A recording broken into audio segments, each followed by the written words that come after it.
ठराविक वयामध्ये ठराविक गोष्ट व्हायला हवी अशी मान्यता तुमची पण आहे का?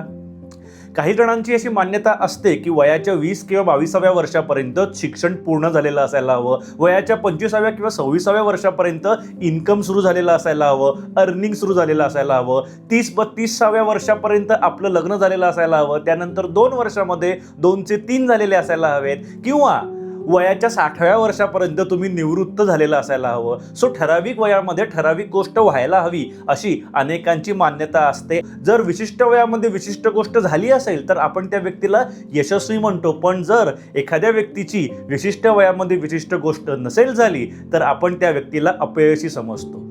पण यशस्वी सगळ्यांनाच व्हायचं असल्यामुळे स्वतःकडून देखील आपली ही अपेक्षा असते की आपलं देखील ठराविक वयामध्ये ठराविक गोष्ट व्हायला हवी.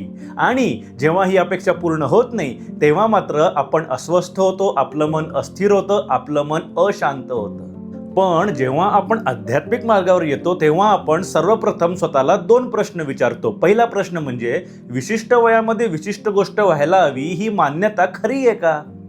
खरंच ठराविक वयामध्ये ठराविक गोष्ट झाली तरच त्या व्यक्तीला आपण यशस्वी समजायचं का? एखाद्या व्यक्तीची ठराविक गोष्ट ठराविक वयामध्ये नसेल झाली तर त्या एकाच कारणावरून त्या व्यक्तीला अपयशी समजणं योग्य आहे का?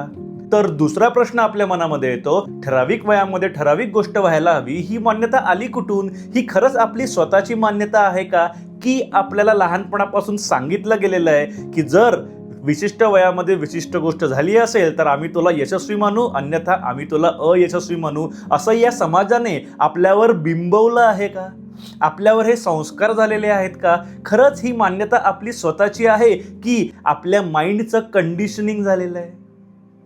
हे 2 प्रश्न जेव्हा आपण आध्यात्मिक मार्गावर आल्यावर स्वतःला विचारायला सुरुवात करतो तेव्हाच या 2 प्रश्नांची उत्तरं देखील मिळतात की या मान्यता सत्य नाहीत, या मान्यता म्हणजे केवळ कल्पना आहेत आणि त्याचबरोबर या मान्यता आपल्या स्वतःच्या देखील नाहीत. या 2 प्रश्नांची उत्तरं जेव्हा आपल्याला मिळतात तेव्हा मग आपली मूळ मान्यता खोडली जाते आणि त्यानुसार मग आपल्या मनामध्ये कुठल्याही अपेक्षा देखील निर्माण होत नाही आणि त्यामुळेच अपेक्षा पूर्ण न झाल्यामुळे आपलं मन अशांत देखील होत नाही, आपलं मन शांतच राहतं. अशा अनेक मान्यता आपण बाळगलेल्या असतात ज्या आध्यात्मिक मार्गावर आल्यानंतर नष्ट व्हायला सुरुवात होते, त्या मान्यता खोडल्या जायला सुरुवात होतात आणि त्यामुळे आपलं मन शांत व्हायला सुरुवात होते. याला म्हणतात खरं अध्यात्म.